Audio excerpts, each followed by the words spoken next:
जय हिंद मेरे प्यारे साथियों। आज के टॉपिक हम लोग पढ़ेंगे विधायिका। विधायिका का मतलब व्यवस्थापिका। व्यवस्थापिका का मतलब कानून बनाने वाली संस्था, माने ऐसी संस्था के बारे में बात करेंगे जो कानून बनाती है। विधायिका दो होती है, एक केंद्र सरकार की, एक राज्य सरकार की। तो जो हमारी केंद्र सरकार की व्यवस्थापिका है या विधायिका है, वो दिल्ली में है, जिसे हम किस नाम से जानते हैं? जिसे हम संसद के नाम से जानते हैं। मतलब अगर मैं विधायिका की बात करूं तो केंद्र की विधायिका की बात करूं, मैं केंद्र की विधायिका, तो यहाँ पर संसद होगी। और राज्य की अगर विधायिका की बात करेंगे तो विधानसभा होगी। ये केंद्र की, अगर हम बात करते कहाँ की है, ये केंद्र की है। ये सवाल मन में आता है कि कहाँ की विधायिका है, तो ये केंद्र की विधायिका है। तो केंद्र सरकार की जो विधायिका होती है वो हमारी संसद है। तो अब हम विधायिका के बारे में जानेंगे। विधायिका का काम क्या है? विधायिका का काम है कानून बनाने का, और वो कानून तब बनता है जब उस पर राष्ट्रपति के हस्ताक्षर, और राष्ट्रपति के अगर हस्ताक्षर की बात करें, मतलब जब तक कोई भी कानून, कोई भी बिल अगर राष्ट्रपति की मुहर लग जाए तो विधेयक क्या बन जाता है? कानून बन जाता है। तो उसकी पूरी प्रक्रिया क्या होती है, कैसे कानून बनते हैं, एक एक करके हम पूरे इस वीडियो में देखेंगे। वीडियो के अंत तक आप लोग बने रहिएगा। कोई प्रश्न हो, कोई सवाल हो, कमेंट सेक्शन में कमेंट करिएगा। ये निःशुल्क क्लास आप सभी के लिए, देश हित में, राष्ट्र हित में। हम इसमें राज्यसभा को पढ़ेंगे, लोकसभा को पढ़ेंगे, और उनसे महत्वपूर्ण तथ्य जो परीक्षा में आ सकते हैं, कूट वाले सवाल कैसे बन सकते हैं, नया ट्रेंड जो है, नया जो थीम चल रहा है, उस पर भी हम लोग बात करेंगे और कोशिश करेंगे इस तरह के सवाल जब भी परीक्षाओं में है तो वहां से गलती ना होने पाए। इसके लिए हम लोग पूरा फोकस्ड रहेंगे। तो आप लोग इस सेशन में बने रहिएगा। देखते हैं क्या क्या चीजें इसमें हो सकती है। पहले चीज तो जानिएगा, विधायिका को व्यवस्थापिका कहते हैं। कई बार किताबों में व्यवस्थापिका नाम से आता है, कई बार किताबों में विधायिका के नाम से आता है। तो दोनों जानते रहिएगा कि विधायिका क्या है और व्यवस्थापिका, वरना पता चला कि कुछ दिक्कत हो जाए, कुछ समझ में परीक्षा में इस तरह सवाल आएंगे, तो परीक्षा को भी ध्यान में रखकर आपको करना है। विधायिका मतलब क्या है? जनता द्वारा निर्वाचित होती है। एक बात तो जान लीजिएगा, जो विधायिका होती है, जो व्यवस्थापिका होती है, केंद्र सरकार की हो चाहे राज्य सरकार की हो, ये हमेशा जनता द्वारा चुना जाता है, ये जनता द्वारा निर्वाचित होती है। अगर संघ की बात करें या केंद्र सरकार की विधायिका की बात करें, संसद, जहाँ पे आपके द्वारा सांसद चुनकर भेजे जाते हैं। और राज्य की विधायिका की बात करें तो जहां पर आप विधायक चुनकर भेजते हैं, जो प्रत्येक राज्य की विधानसभा में होते हैं और जनता के प्रतिनिधि के रूप में कार्य करती है। जनता उसे निर्वाचित करके भेजती है और वो जनता के प्रतिनिधि के रूप में काम करते हैं। तो यहाँ पर हम लोगों ने देखा विधायिका का काम क्या होता है। इसी को हम जो विधायिका की बात कर रहे हैं, ये व्यवस्थापिका होती है। ध्यान समझने का प्रयास करिएगा। ये भारत का दूसरा आधार स्तंभ है। ये भारत का दूसरा आधार स्तंभ है। पहला क्या है, इसका जवाब कमेंट बॉक्स में देना है। आगे हम इस पर भी डिस्कस करेंगे। इसका उपबंध भारतीय संविधान के भाग 5 में है। अनुच्छेद की बात करें तो 79 से लेकर 122, बहुत इंपॉर्टेंट है। 79 से लेकर 122 तक किसका जिक्र है? इसका जिक्र है भारत की विधायिका की, भारत की व्यवस्थापिका की, केंद्र की व्यवस्थापिका की मैं बात कर रहा हूँ। अब मैं आगे बात करूं तो अंतर्गत किया जाता है। ये काफी इंपॉर्टेंट चीज है, इसमें से कुछ प्रश्न घुमाकर आते हैं, वो हम लोग आगे डिस्कस करेंगे कैसे और कब आते हैं। अनुच्छेद 79 क्या कहता है?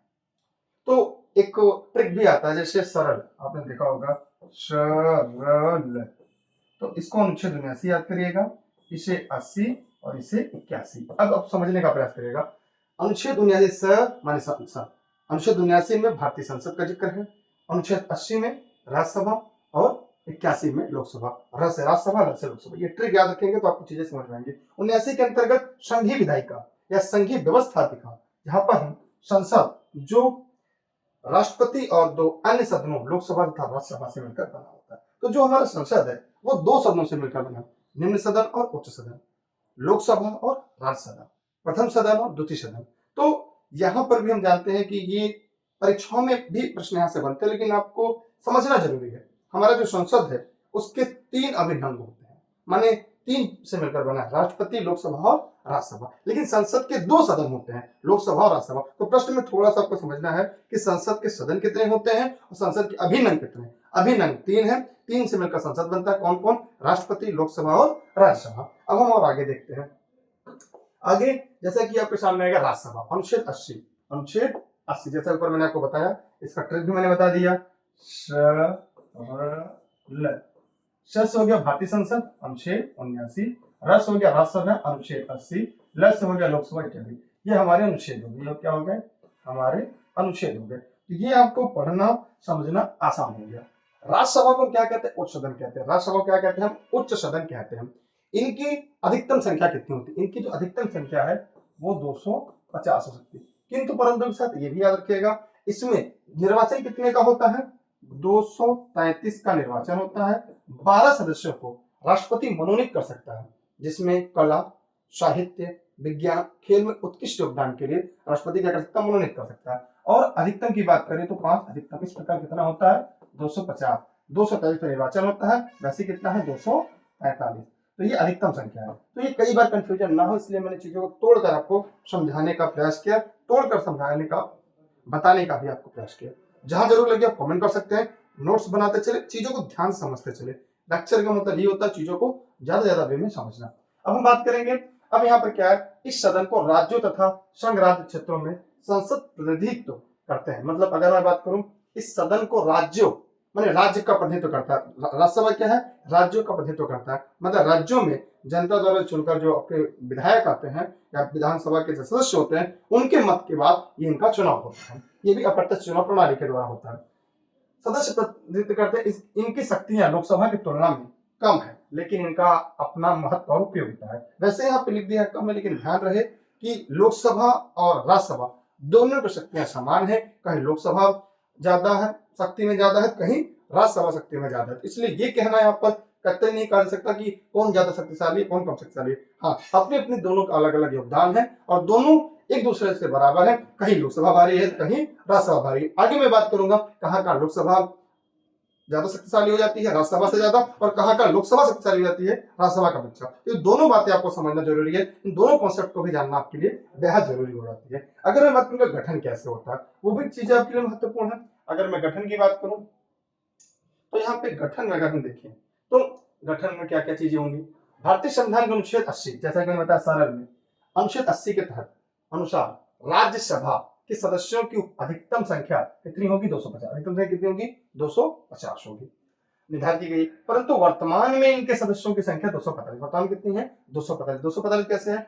233 सदस्यों राज्यों और संघ राज्य क्षेत्रों के प्रतिनिधित्व करते हैं, वहां से चुनकर आते हैं, और 12 सदस्यों को राष्ट्रपति द्वारा क्या होता है? कला, साहित्य, विज्ञान और समाज सेवा और खेल के क्षेत्र में उत्कृष्ट कार्य के लिए मनोनीत किया जाता है। इस प्रकार 233 फिर समझने का प्रयास करिएगा। 233 निर्वाचित होते हैं, 12 मनोनीत होते हैं, 5 इसकी अधिकतम संख्या। इस प्रकार कुल अधिकतम संख्या 250 और वैसे संख्या कितनी है? 245।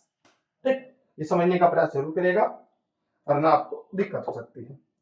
अब आगे बात करते हैं निर्वाचन। इसकी देखिए, जब हम उसकी बात करेंगे, जब हम इसके एमसीक्यू से लेकर आएंगे तो आपके कॉन्सेप्ट और अच्छे से क्लियर हो जाएगा। और देखिए एनसीईआरटी की जो सभी नोट्स है वो 6 से लेकर 12 तक, एनसीईआरटी की जो सभी नोट्स हैं 6 से लेकर 12 तक हिंदी और अंग्रेजी दोनों मीडियम उपलब्ध हैं, और वो e learning with Durgesh app play store से डाउनलोड करके वहां से प्राप्त कर सकते हैं, या e learning with Durgesh office का नंबर पे कॉल या व्हाट्सएप करके जानकारी ले सकते हैं। मेरे द्वारा सभी क्लासेस निःशुल्क आप सभी के लिए देश हित में राष्ट्र हित में है। आप इस वीडियो को किसी प्लेटफॉर्म पर डाल सकते हैं, ताकि मेरा काम क्या है, मैं पढ़ाता हूँ ई लर्निंग विद दुर्गेश से, जहां जहां भी प्लेटफॉर्म पर पढ़ जाता है लोगों का भला हो जाए ज्यादा से ज्यादा, उसके लिए मैं प्रयास करता हूँ हमेशा। आगे देखिए निर्वाचन कैसे होती है, इसकी प्रक्रिया जानते हैं। राज्यसभा में राज्यों संघ राज्य क्षेत्रों के सदस्यों का चुनाव विधानसभाओं के निर्वाचित प्रतिनिधियों के आनुपातिक प्रतिनिधित्व पद्धति के अनुसार एकल संक्रमणीय मत प्रणाली द्वारा होता है। ये इंपॉर्टेंट है, कई बार आपकी परीक्षाओं में पूछा गया। ये खुला मतदान होता है। इसमें क्या होता है?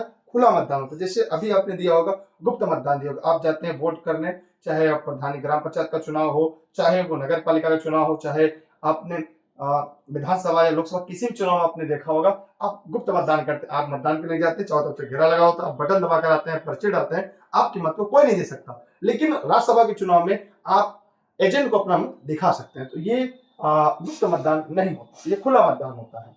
2003 में निर्वाचन प्रणाली में अन्य अर्हताएं जोड़ी गई हैं, जो आगे हम लोग देखेंगे कि अन्य अर्हताएं इसमें क्या क्या जोड़ी गई हैं। अब देखिए क्या क्या जोड़ी गई हैं जो इंपॉर्टेंट है। उम्मीदवार के लिए उस राज्य का निवासी होना आवश्यक नहीं। मतलब ध्यान दीजिएगा कि जो उम्मीदवार राज्यसभा के लिए जिस राज्य से चुना जाए, जरूरी नहीं उस राज्य का वो निवासी हो, वो भारत के किसी भी राज्य का निवासी हो, वो किसी भी राज्य के लिए निर्वाचित हो सकता है या निर्वाचन में हिस्सा ले सकता है। राज्य की सभा का चुनाव में भाग ले रहा है। अब यहाँ पे गुप्त मतदान के स्थान पर खुले मतदान को अपनाया गया। ये मैंने ऊपर आपको समझा दिया कि खुला मतदान क्या होता है। मतलब यहाँ पे किसको वोट देने जा रहे हैं ये पता हो जाता है, मतलब ये गुप्त मतदान नहीं है। ये बात आपको जानना जरूरी है, यहाँ से परीक्षाओं में सीधे सवाल आते हैं। अब इनकी योग्यताओं की बात करें, इनकी क्या क्या योग्यताएं होती हैं। वह पहला तो भारत के नागरिक हो, पागल या दिवालिया न हो, वह किसी लाभ के पद पर न हो और 30 वर्ष की आयु पूरी कर चुके। देखिए आयु की बात करें तो बहुत इंपॉर्टेंट है। यहाँ देखिए लोकसभा की मैं बात करूं, लोकसभा और राज्यसभा, मैं इस समय क्या पढ़ रहा हूँ, राज्यसभा पढ़ रहा हूँ। अगर इनकी आयु सीमा की बात की जाए, यहाँ पे न्यूनतम आयु सीमा कितनी है, 30 वर्ष है। कितनी वर्ष है, 30 वर्ष। वहीं लोकसभा की बात किया जाए कितना वर्ष होता है, न्यूनतम उम्र सीमा 25 वर्ष होता है। ठीक, अब वही विधानसभा की बात की जाए तो विधानसभा के लिए भी न्यूनतम उम्र सीमा कितनी है, अधिकतम कोई सीमा नहीं। यहाँ पे विधान परिषद के सदस्य बनने के लिए न्यूनतम आयु सीमा कितनी होती है, 30 वर्ष होती है। ये बहुत इंपॉर्टेंट है, ये परीक्षाओं में पूछ ले जाते हैं और गलतियां आपको नहीं करना है। याद रहे प्रधानमंत्री बनने की न्यूनतम उम्र सीमा कितनी है, चाहे लोकसभा का सदस्य हो सकता है, राज्यसभा का सदस्य हो सकता है, लेकिन अगर न्यूनतम पूछेगा तो आप हमेशा 25 ही लगाएंगे। ठीक, मुख्यमंत्री बनने की न्यूनतम उम्र सीमा क्या होती है, 25 वर्ष। कोई भी मंत्री बनना हो तो उसके लिए न्यूनतम उम्र सीमा कितनी होती है, 25 वर्ष। ठीक, क्योंकि सांसद विधायक में तभी तो मंत्री बनेंगे, इसलिए ये बातें आपको जानना बेहद जरूरी था। दूसरी, उसके पास कोई ऐसी योग्यताएं हो जो संसद द्वारा निश्चित की गई हो, उसके पास अन्य ऐसी भी योग्यता होनी चाहिए जो संसद द्वारा निश्चित की गई हो।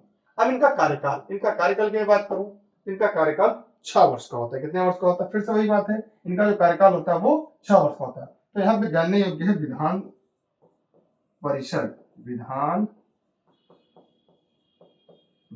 परिषद हो गया और राज्यसभा, इन दोनों का जो कार्यकाल होता है ये 6 वर्ष का होता है। और राज्यसभा को अस्थायी सदन कहा जाता है। क्यों, इसको भी जान लेते हैं। इसे प्रथम सदन कहा जाता है, इसे उच्च सदन कहा जाता है। अनुच्छेद 83(1) के अनुसार राज्यसभा का एक अस्थायी सदन है। कैसा, अस्थायी सदन है, इसलिए इसे उच्च सदन कहा जाता है। क्या कहा जाता है, इसे उच्च सदन कहा जाता है। 1/3 सदस्य हर दूसरे वर्ष की समाप्ति पर अवकाश ग्रहण करते हैं, माने 1/3 सदस्य प्रत्येक 2 वर्ष पर सेवानिवृत्त होते रहते हैं, अपना 6 वर्ष का कार्यकाल पूरा करते हुए। और इस प्रकार राज्यसभा कभी भी विघटित नहीं हो सकती। ध्यान रहे, लोकसभा विघटन हो सकता है लेकिन राज्यसभा का विघटन कभी नहीं हो सकता। ये बहुत ही इंपॉर्टेंट है और इसको भी जानना पढ़ना आप सभी के लिए बेहद जरूरी है। यहाँ तक किसी के मन में कोई प्रश्न हो तो पूछ सकता है, कोई भी सवाल है।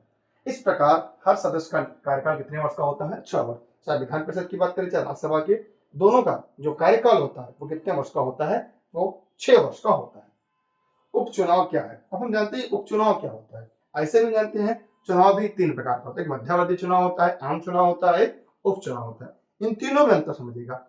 आम चुनाव जैसे लोकसभा का हो, विधानसभा का हुआ, ग्राम पंचायत, नगर पालिका, माने निश्चित पूरे भारत में जो जिस राज्य में 5 वर्ष का कार्यकाल समाप्त होने के बाद पूरी तरह से चुनाव होता है उसे हम कहते हैं आम चुनाव कहते हैं। मध्यावधि चुनाव क्या होता है, जैसे कोई भी पूर्ण बहुमत सरकार नहीं बनी है और वो बहुमत साबित नहीं कर पा रही है, सरकार बनने के बाद सरकार गिर जा रही है, कोई सरकार नहीं बना पा रहा है, उस स्थिति में अगर दोबारा चुनाव होते हैं तो उस चुनाव कहा जाता है मध्यावधि चुनाव। मध्यावधि चुनाव जो होता है उसका कार्यकाल पूरा 5 वर्ष का होता है।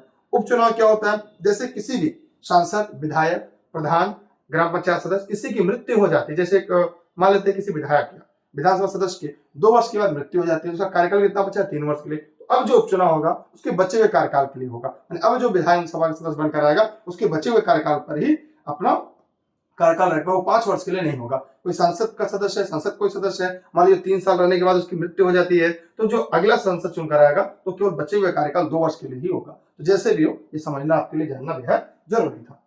आगे देखते हैं उपचुनाव क्या है। यहाँ पर देखिए उसी उपचुनाव की यहाँ पर बात की जाएगी। हम भी देखते हैं उपचुनाव क्या है। अब देखिए, यदि किसी सदस्य का स्थान रिक्त या त्यागपत्र देता है या मृत्यु हो जाती है, 2 दशा, अच्छा मैं बार बार मृत्यु शब्द कहा, अगर कोई त्यागपत्र दे देता है तो भी उस दशा में क्या होता है, जो बचा हुआ कार्यकाल होता है उसी पर ही निर्वाचन होता है। ये काफी आपके लिए जानना जरूरी है, या तो त्यागपत्र दे दे या तो उसकी मृत्यु हो जाए। ठीक, इस दशा में तो बचे हुए कार्यकाल के लिए होता है, ये जानना आपके लिए बेहद जरूरी है। इसके लिए होता है जो कार्यकाल बचा हुआ है उसी के लिए ही होगा। आगे अगर हम देखेंगे तो रिक्त स्थान भरने हेतु उपचुनाव कराया जाता है। उपचुनाव द्वारा चुना गया व्यक्ति अपने ही समय तक राज्यसभा का सदस्य रहेगा, चाहे राज्यसभा हो, लोकसभा हो, विधानसभा हो, मैंने सबके लिए बता दिया। जितना समय रिक्त हुए व्यक्ति का शेष बचा ही होता है वह अपनी पूरी अवधि 6 वर्ष का सदस्य, अगर मतलब वो पूरे 6 वर्ष तक नहीं है। अगर मैं राज्यसभा की बात करूं, राज्यसभा का उपचुनाव होगा तो पूरे 6 साल के लिए उसका निर्वाचन नहीं होगा, उपचुनाव में कोई आ रहा है, बचे हुए कार्यकाल के लिए होगा, बचे हुए समय के लिए उसका निर्वाचन होगा। ये जानना आपके लिए काफी जरूरी था।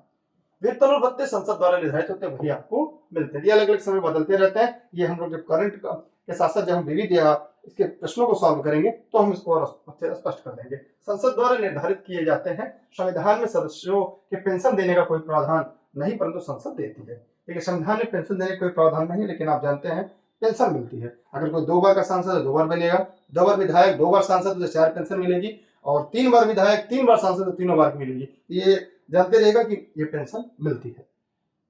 2010 में संसद के सदस्यों का वेतन 50,000 रुपए प्रतिमाह, निर्वाचन क्षेत्र का भत्ता 45,000 रुपए प्रतिमाह दैनिक भत्ता, ये बदल बढ़ते रहते हैं, तो ये हम लोग समय अनुसार पढ़ लेंगे। इसके अलावा उन्हें यात्रा सुविधा, मुफ्त आवास, टेलीफोन, वाहन खर्च, चिकित्सा सुविधा आदि इनको मिलते रहते हैं। सभापति और उपसभापति क्या होते हैं? हम लोगों ने राष्ट्रपति में पढ़ लिया कि जो राज्यसभा का पदेन सभापति होते हैं वो उपराष्ट्रपति होते हैं भारत के, और उपराष्ट्रपति जो होता है राज्यसभा का सदस्य नहीं होता, फिर भी उसकी अध्यक्षता करता है। ये बहुत इंपॉर्टेंट है, ये प्रश्न यहाँ से पूछा जाता है, तो ये जानना जरूरी है कि सभापति क्या होता है। सभापति हमेशा भारत के उपराष्ट्रपति होते हैं राज्यसभा के, और उपसभापति जो होता है वो राज्यसभा का सदस्य होता है। ये जानना जरूरी है आप सभी के लिए। भारत का उपराष्ट्रपति राज्यसभा का पदेन सभापति होता है, हम लोगों ने पढ़ रखा है, जिसका कार्यकाल 5 वर्ष का होता है। अब समझिए, राज्यसभा के पदेन सभापति का कार्यकाल 5 वर्ष का होता है, लेकिन अन्य सदस्यों का जो कार्यकाल होता है वो 6 वर्ष का होता है। ये इंपॉर्टेंट है आपके लिए, क्योंकि उपराष्ट्रपति का कार्यकाल ही 5 वर्ष का होता है। राज्यसभा के उपसभापति सभापति का पद रिक्त होने पर उनके कर्तव्यों का पालन करते हैं। मतलब अगर सभापति नहीं है तो उनके कृत्यों का निर्वहन कौन करता है? उपसभापति। तो जो उपसभापति होता है उनका कार्यकाल 6 वर्ष का होता है। कारण यह है वो राज्यसभा के ही सदस्य होते हैं। उपसभापति का पद रिक्त होने पर राष्ट्रपति द्वारा नियुक्त राज्यसभा का सदस्य, जो वही सदस्य होगा या जिस व्यक्ति को राष्ट्रपति नियुक्त करेगा, वो राज्यसभा का पदेन सभापति बनेगा। इसको क्या राज्यसभा के तत्कालीन समस्त सदस्यों के बहुमत के प्रस्ताव से हटाया जा सकता है। इसको क्या किया जाता है? ध्यान रहे, जो सभापति होते हैं उनको तत्कालीन समस्त सदस्यों के बहुमत से हटाया जा सकता है। इसका भी प्रावधान है, माननीय उपराष्ट्रपति को हटाया जा सकता है। संसद के राज्यसभा से इसकी प्रावधान होता है उपराष्ट्रपति को हटाने का, और लोकसभा में केवल अनुशंसा के लिए जाता है। अब इनकी शक्ति और कार्य देखिए, राज्यसभा या पदेन सभापति की शक्ति और कार्य लोकसभा के अध्यक्ष के समान होती है। ध्यान दीजिएगा, किसके समान होती है? लोकसभा अध्यक्ष के ही समान होती है।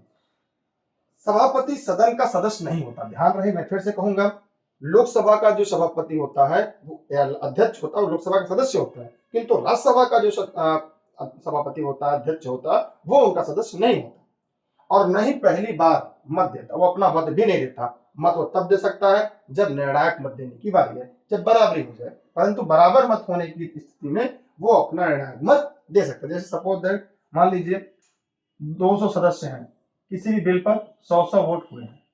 अब वह जिसको निर्णायक वोट दे देगा पक्ष उसकी तरफ चला जाएगा, तो उसे निर्णायक मत देने का अधिकार है। ऐसे अपना मत नहीं देता।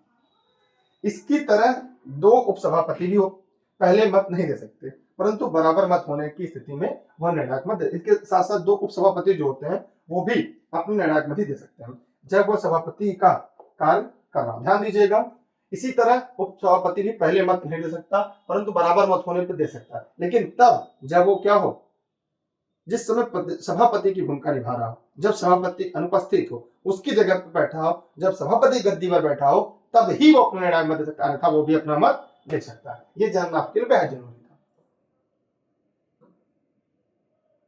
जब वो सभापति का कार्य कर रहा, माने जब वह पदेन सभापति होगा। अब यहाँ पर एक बात और जानना है आपको। अब यहाँ पे क्या रहा है, सभापति तथा उपसभापति को पद से हटाने का संकल्प विचाराधीन हो तो सभापति पीठासीन अधिकारी नहीं होगा। जब उसे हटाने का कोई भी बिल या कोई भी संकल्प विचाराधीन हो, उस समय वह पीठासीन अधिकारी नहीं होगा, और न ही वह उपसभापति। ठीक, आगे है, सभापति के उपस्थित होने पर वह उपसभापति साधारण सदस्य ही होता है। ध्यान रहे, सभापति के उपस्थित होने पर उपसभापति क्या होता है? साधारण। जैसे सभापति अगर है, पदेन सभापति है, तो जो उपसभापति होता है वो सभी अन्य सदस्यों के ही समान होता है। कार्यवाही में बोल सकता है, भाग ले सकता है, मतदान की स्थिति में मत भी दे सकता है। कौन? उपसभापति जो होता है वो। दोनों के वेतन भत्ते संसद द्वारा निर्धारित भारत की संचित निधि से दिए जाते हैं। माने उपसभापति और सभापति दोनों के वेतन भत्ते किससे? संचित निधि से दिए जाते हैं। तब तक वो समान रहता है अन्य सदस्योत्तर उपसभापति, जब तक कि वो कार्यवाहक पदेन सभापति ना हो। और तब हो सकता है जो उपराष्ट्रपति न रहे, त्याग पत्र दे दिया, पद से हटाया जा चुका हो या उसकी मृत्यु हो जाए। अब बात करते हैं लोकसभा। इसे निम्न सदन कहते हैं, इसे प्रथम सदन कहा जाता है, इसे लोकप्रिय सदन भी कहा जाता है। ये भी आपको जानना जरूरी है। इनका कार्यकाल 5 वर्ष का होता है और लोकसभा का सदस्य बनने की जो न्यूनतम आयु सीमा है वो आपकी 25 वर्ष है। तो ये बहुत इंपॉर्टेंट है, इस पर भी हम लोग आगे देखेंगे। इस सदन को लोअर हाउस कहते हैं, लोकसभा। लोकप्रिय सदन भी कहा जाता है जैसा मतलब, क्योंकि इनके सदस्य जनता द्वारा प्रत्यक्ष रूप से निर्वाचित होते हैं। लोकसभा राज्यसभा से अधिक शक्तिशाली ऐसा कहा जाता है। आगे देखेंगे किस किस आधार पर कह सकते हैं, लेकिन फिर भी आप पठन पाठन में जानते रहिएगा कि दोनों की शक्तियां आपस में बराबर और समान होती है। ठीक है, आप वीडियो को शेयर कर दीजिएगा, लाइक नहीं तो लाइक करेगा, चैनल पर नए हैं सब्सक्राइब करके बेल आइकन दबा के रखिएगा। आपकी इतनी जिम्मेदारी, वीडियो को सभी को शेयर करें, चाहे वीडियो को फेसबुक पर देख रहे हैं, चाहे ऐप पर, चाहे यूट्यूब पर, चाहे इंस्टाग्राम पे, कहीं भी देख रहे हैं, वीडियो को शेयर जरूर करिएगा। और टेलीग्राम पर सभी जुड़ेगा, क्योंकि टेलीग्राम पर आपको सर्च करना है दुर्गेश सर बिना स्पेस के। जैसे ही आप दुर्गेश सर सर्च करेंगे ई लर्निंग विद दुर्गेश आएगा, आप लोग ज्वाइन कर लीजिएगा। जब ज्वाइन कर लेंगे तो उसकी लिंक और क्लास सब कुछ आपको मिलती जाएगी, इसलिए जरूर टेलीग्राम ज्वाइन करके रखिएगा। अब हम देखते हैं इसका गठन कैसे होता है, लोकसभा का गठन कैसे होता है। तो ध्यान रहे, अनुच्छेद 81 ऊपर हम लोगों ने बताया, अनुच्छेद 81 के अनुसार लोकसभा की जो अधिकतम संख्या है वो कितनी है? 552। कितनी है? 552। लेकिन अब कितनी हो गई है? 550। कैसे हो गई है ये जानते हैं। देखिए 543 सदस्य जो है वो क्या है? जनता द्वारा सीधे चुने जाते हैं। 2 एग्लो इंडियन थे, लेकिन अब इनका निर्वाचन नहीं होता। फिर अधिकतम कितने थे? 7। इस प्रकार अधिकतम कितने थे? 552। लेकिन अब क्या, ये दो कट हो गए, ये दोनों योग आएंगे, तब हो गए 550। मतलब अब अगर कहा जाए कि लोकसभा की अधिकतम सदस्य संख्या कितनी? 550। 543 पर क्या होती है? मतदान होता है, निर्वाचित होते हैं। ये 2 आंग्ल भारतीय थे जिन्हें राष्ट्रपति मनोनीत करता था, अब वो हटा दिया गया कुछ समय के लिए। ठीक, तो ये ध्यान दीजिएगा, यहाँ उसके बारे में है की गई। इसमें 530 राज्य के प्रतिनिधित्व करते हैं, 20 संघ क्षेत्रों से तथा 2 एंग्लो इंडियन समुदाय के होते हैं। इसमें भी 530 राज्यों से होते हैं, जिसमें जम्मू कश्मीर कट चुका है, वहां पर संसदीय प्रदेश हो चुका है, इसलिए ये आंकड़ा भी ऊपर नीचे होगा। इसको जो हम एमसीक्यू कराएंगे तब हम इसकी थ्योरी में आपको करा देंगे। वर्तमान सदस्य संख्या 545 है और इस पर मैं बात करूंगा कैसे है, और लेकिन पूरा मैंने आपको बता दिया, इसको समझने का पूरा प्रयास करिएगा। यहाँ पर जो संख्या है वो फिर से मैं बता दूंगा, 543 प्लस 7 अधिकतम होगी, तो कितनी हो गई? 550। ये जनता द्वारा सीधे प्रत्यक्ष रूप से चुने जाते हैं। ठीक है, निर्वाचन कैसे होता है? प्रत्यक्ष निर्वाचन होता है, मतलब जनता सीधे वोट करती है, आपने भी दिया होगा। इनका कार्यकाल 5 वर्ष का होता है। प्रत्यक्ष रूप से वयस्क मताधिकार, माने जो 18 वर्ष की उम्र पूरी कर चुके हैं वो क्या कर सकते हैं? इसमें मतदान कर सकते हैं, वयस्क मताधिकार। 18 वर्ष की आयु प्राप्त व्यक्ति को वयस्क समझा जाता है। 61वें संविधान संशोधन 1989 के बाद मतदान की उम्र 18 वर्ष कर दी गई। इसके पहले कितनी थी? 21 वर्ष। इसके पहले कितनी थी मतदान की उम्र? 21 वर्ष थी। यह प्रश्न परीक्षा में पूछा जाता है कि 61वें संविधान संशोधन 1989 के बाद मतदान करने की उम्र कितनी हो गई? 18 वर्ष हो गई। चित्त विकृत, अनिवास, किसी भी अपराध या भ्रष्ट आचरण के आधार पर संसद द्वारा बनाई गई विधि के अधीन मत देने हेतु अयोग्य होता है अनुच्छेद 326 में। मतलब अगर कोई व्यक्ति अनिवासित है, चित्तविकृत है, मतलब पागल या दिवालिया है, या किसी अपराध या भ्रष्ट आचरण से है, या जेल बंद है, तो वो मतदान नहीं कर सकता। अनुच्छेद 326। योग्यताएं की बात करूं तो योग्यताएं जानते रहेगा, वो भारत का नागरिक हो, पागल या दिवालिया ना हो, 25 वर्ष की आयु पूरी कर चुका, संसद द्वारा बनाए गए विधियों का पालन करता हो। ठीक है, वो भारत का नागरिक हो, कम से कम 25 वर्ष की आयु पूरी कर चुका हो, पागल या दिवालिया ना हो, और किसी लाभ के पद पर न हो। ऐसी अन्य योग्यताएं जो संसद द्वारा बनाई गई हो, निर्धारित हो। कार्यकाल कितना होता है? तो अनुच्छेद 43(2) के अनुसार, अनुच्छेद 83(2) के अनुसार लोकसभा का जो कार्यकाल है, इसके प्रथम बैठक की तारीख से 5 वर्ष तक की अवधि होती है। 5 वर्ष के बाद लोकसभा भंग हो जाती है। फिर जो चुनाव होता है जिसे हम आम चुनाव कहते हैं। 5 वर्ष से पूर्व भी प्रधानमंत्री की परामर्श पर राष्ट्रपति द्वारा लोकसभा को भंग किया जा सकता है। उसके बाद कई बार और पहले भंग की जा सकती है, 2 साल 2.5 साल जब कोई त्रिकंसु सरकार हो या जब गठबंधन की सरकारें न चल पा रही हो, तब जो चुनाव होता है उसमें मध्यावधि चुनाव होता है। लेकिन जब लोकसभा को भंग करके फिर से चुनाव होता है तो आम चुनाव ही कहलाता है। आपातकाल की घोषणा के बाद संसद विधि द्वारा लोकसभा के कार्यकाल में वृद्धि कर सकती है। यानी अगर कोई आपातकाल हो तो संसद विधि द्वारा लोकसभा के कार्यकाल को बढ़ा सकती है, एक बार में 1 वर्ष से अधिक नहीं बढ़ेगा। ठीक, वो भी 6 बढ़ा करके।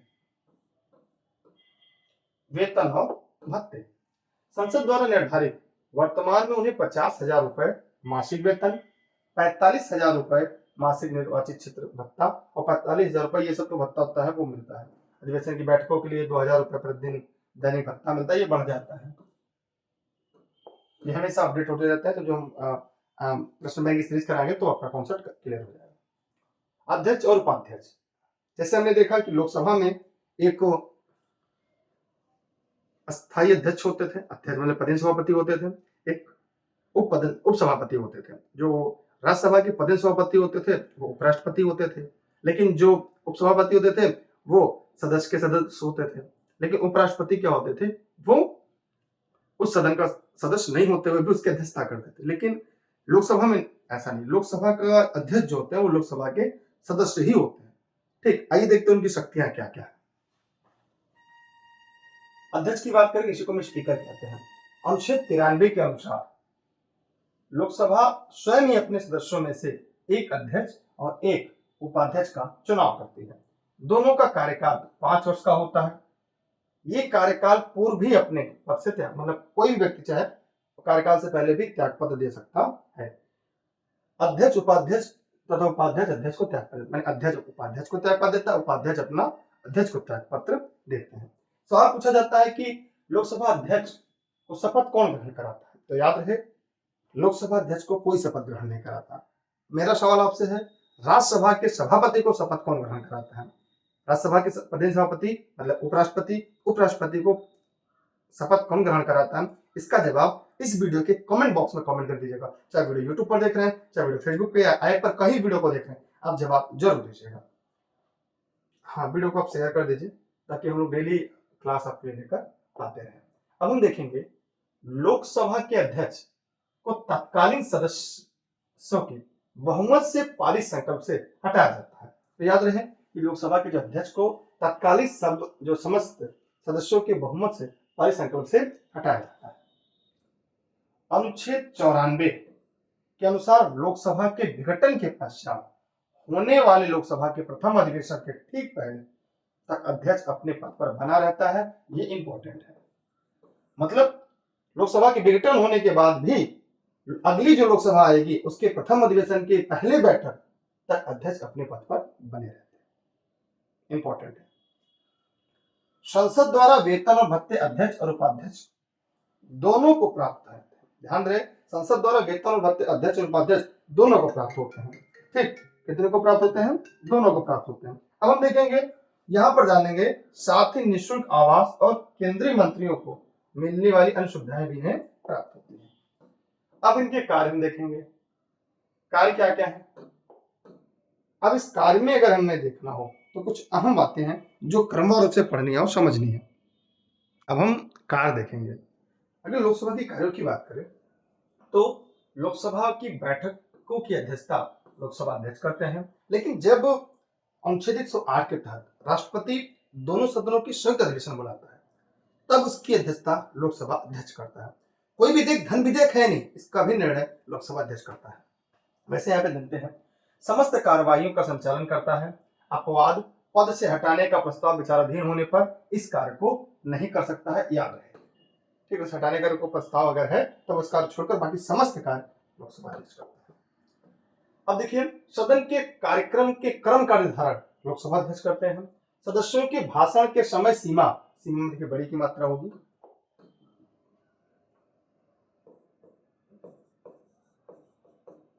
निर्धारण करता है।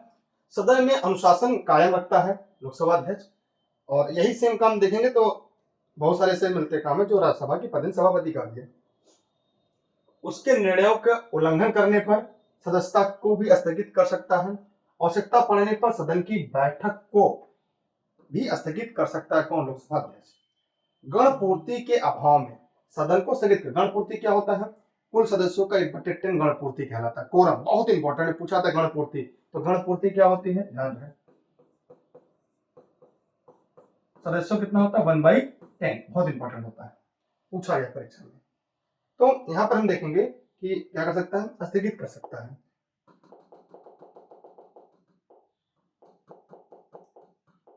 आप लोग वीडियो को शेयर कर दीजिए जो लोग देख रहे हैं।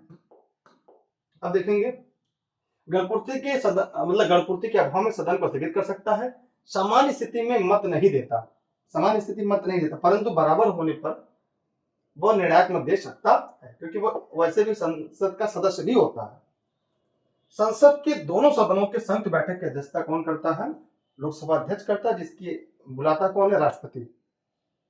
सदन के नेता के आग्रह पर वह गुप्त बैठक भी बुला सकता है। कैसा बैठक? गुप्त बैठक भी बुला सकता है।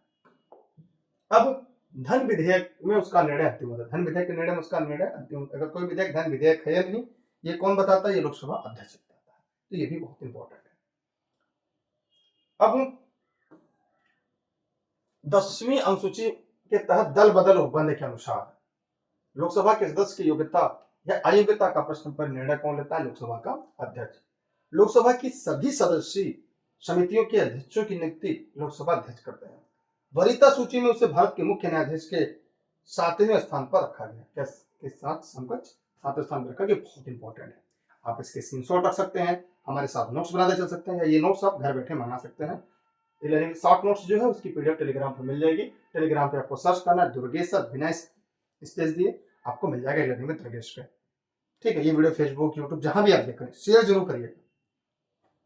आगे हम देखेंगे इसमें तो चीजें कुछ आपके लिए कॉमन और महत्वपूर्ण है, जैसे इसकी अगर हम बात करके करके तो हम देखेंगे प्रोटेम स्पीकर क्या होता है। ये बहुत इंपॉर्टेंट है। प्रोटेम इससे सहायक अध्यक्ष कहते हैं। परीक्षा में खूब सारे झोला भर भर के यहाँ से भी प्रश्न आते हैं। अगर प्रोटेम स्पीकर की हम बात करें तो ये सामयिक अध्यक्ष होते हैं। संविधान के अनुसार लोकसभा के अध्यक्ष नई लोकसभा की पहली बैठक के ठीक पहले तक अपने पद पर बने रहते हैं। नई लोकसभा के चुनाव के पश्चात राष्ट्रपति लोकसभा के एक सदस्य को सामयिक अध्यक्ष माने प्रोटेम स्पीकर नियुक्त करते हैं और इसको शपथ दिलाते हैं। और क्या होता है? उनको शपथ दिलाता है। तो राष्ट्रपति नई लोकसभा में एक व्यक्ति को नियुक्त करते हैं, शपथ दिलाएंगे, उसे हम क्या कहते हैं? प्रोटेम स्पीकर कहते हैं। उसे हम सामयिक अध्यक्ष भी कहते हैं। इनका कार्य क्या होता है ये जान लेते हैं। जो प्रोटेम स्पीकर होते हैं इनका जो कार्य होता है, नई लोकसभा की पहली बैठक, नई लोकसभा की पहली बैठक का एक यह पीठासीन अधिकारी होता है। ये प्राय बुजुर्ग होते हैं, जो सबसे बुजुर्ग, सबसे योग्य या सबसे ज्यादा अनुभव वाले होते हैं। इनका मुख्य कर्तव्य नए सदस्यों को शपथ दिलाना है। नए अध्यक्ष के चुने जाने के बाद इनका पद समाप्त हो जाता है। मतलब अगर कोई नया अध्यक्ष इसमें चुन लिया जाता है, इनका काम भी वहीं पर समाप्त हो जाता है। जब तक नया अध्यक्ष नहीं आता, ये काम शपथ दिलाते हैं, ये काम प्रोटेम स्पीकर का होता है। इनका पद समाप्त हो जाता है। अतः ये पद अल्पकालीन, मतलब ये पद क्या होता है? थोड़े, प्रोटेम स्पीकर का जो पद है ये थोड़े समय के लिए होता है। अच्छा, इस बार का जो लोकसभा का चुनाव हुआ था उसका प्रोटेम स्पीकर कौन था? जवाब आप कमेंट बॉक्स में कमेंट करके जरूर दीजिएगा। अब उपाध्यक्ष का क्या होता है? लोकसभा उपाध्यक्ष भी होते हैं। लोकसभा उपाध्यक्ष क्या होता है? वो अध्यक्ष का पद रिक्त होने पर, सदन में अनुपस्थित होने पर अध्यक्ष के रूप में क्या करता है? उपाध्यक्ष कार्य करता है। और अध्यक्ष उपाध्यक्ष को अलग से कोई शपथ ग्रहण नहीं होता। सामान्य लोकसभा के सदस्य के रूप में जब प्रोटेम स्पीकर इन्हें शपथ दिलाता है, उसी समय सदस्य शपथ ले लिए होते हैं। अलग से इनके शपथ ग्रहण कोई नहीं होता। ये बात इंपॉर्टेंट है, जानते रहिएगा आप लोग। संयुक्त बैठक के समय अध्यक्ष की उपस्थिति में भी पीठासीन या अध्यक्ष की भूमिका कौन निभाता है? उपाध्यक्ष निभाता है। उपाध्यक्ष प्रत्यक्ष रूप से संसद के प्रति उत्तरदायी होता है। उपाध्यक्ष को यह विशेषाधिकार प्राप्त होता है कि जब भी उसे किसी संसदीय समिति का सदस्य बनाया जाता है तो स्वाभाविक रूप से उसका अध्यक्ष बन जाता है। ध्यान रहे, उपाध्यक्ष को यह विशेषाधिकार होता है, जब भी उसे किसी संसदीय समिति का सदस्य बनाया जाएगा तो वो अपने आप क्या हो जाएगा? उस समिति का अध्यक्ष बन जाएगा। जो व्यक्ति लोकसभा का उपाध्यक्ष होगा, अगर उसे संसद के किसी भी किसी भी अगर मैं बात करूं समिति का सदस्य बनाया जाएगा तो अपने आप उसका क्या हो जाएगा, अध्यक्ष। स्वाभाविक रूप से क्या हो जाएगा, उसका अध्यक्ष माना जाता है। वैसे राज्यसभा में सदस्यों सीटों को जो आवंटन होता है वो संविधान की चौथी सूची के आधार पर होता है। इस प्रकार हम इसकी एक सीरीज लेकर आएंगे जहां पर हम लोकसभा की सभी सीटों को, राज्यसभा के और विधानसभा की प्रमुख सीटों का आवंटन किस प्रकार है, कहाँ का है, वो हम मैप के माध्यम से देख लेंगे ताकि आपको जल्दी याद और समझ आ जाए। इस प्रकार आज के जो टॉपिक था, इन महत्वपूर्ण तथ्यों को हम लोगों ने पढ़ लिया, जहां पर आज में व्यवस्थापिका के में हम लोगों ने देखा कि संसद के 3 अंग होते हैं, लोकसभा, राज्यसभा और लोकसभा, राज्यसभा और राष्ट्रपति से मिलकर बनती है। मतलब संसद के अभिन्न अंग कौन है, राष्ट्रपति, लोकसभा और राज्यसभा। 2 सदन होते हैं, उच्च सदन और निम्न। लोकसभा को निम्न सदन कहते हैं, राज्यसभा को उच्च सदन कहते हैं। राज्यसभा को स्थायी सदन कहा जाता है, लेकिन लोकसभा को प्रथम सदन या लोकप्रिय सदन, क्योंकि जब भी संसद की बात आती है हमारे मन में आता है लोकसभा, वही हल्ला गुल्ला समझ में आता है, तो इसलिए लोकसभा को हम लोकप्रिय सदन के नाम से भी जानते हैं। इस प्रकार प्रश्नों की सीरीज क्रमवार रूप से भी चलती रहेगी इसके सेशन के साथ साथ। इसकी कंप्लीट नोट्स, इसकी जो शॉर्ट नोट्स है वो टेलीग्राम पर और ई लर्निंग विद दुर्गेश के ऐप पर मिल जाएगी। अगर कोई असुविधा हो रही है, ई लर्निंग विद दुर्गेश का ऑफिस का नंबर है, उस पर कॉल या व्हाट्सएप कर नोट संबंधी सभी जानकारी आप यहाँ से प्राप्त कर सकते हैं। जितने भी लोग इस वीडियो को देख रहे हैं, वीडियो फेसबुक पर भी उपलब्ध है, ये यूट्यूब पर भी देख रहे हैं, और जो भी है साथ ही टेलीग्राम पर अभी तक नहीं जुड़े, टेलीग्राम पर आपको दुर्गेश सर सर्च करना है। जैसे आप दुर्गेश सर सर्च करते हैं, ई लर्निंग विद दुर्गेश आता है। यहाँ पे सभी क्लास नोट्स, इस वीडियो की लिंक भी आपको आसानी से मिल जाती है। तो वीडियो को फेसबुक पे देख रहे हैं तो शेयर करिएगा, चैनल पर नए हैं सब्सक्राइब करके बेल आइकन दबाइएगा, वीडियो को लाइक करिएगा, और जो प्रश्न हमने पूछे उसका जवाब इस कमेंट बॉक्स में जरूर दीजिएगा।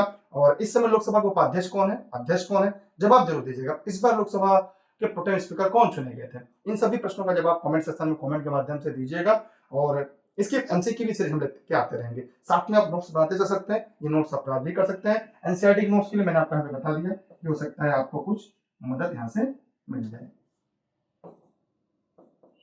ठीक है, वीडियो को अपने सभी साथी मित्रों तक शेयर कर दीजिएगा, ये आपकी जिम्मेदारी है। कोई प्रश्न हो तो पूछ सकते हैं।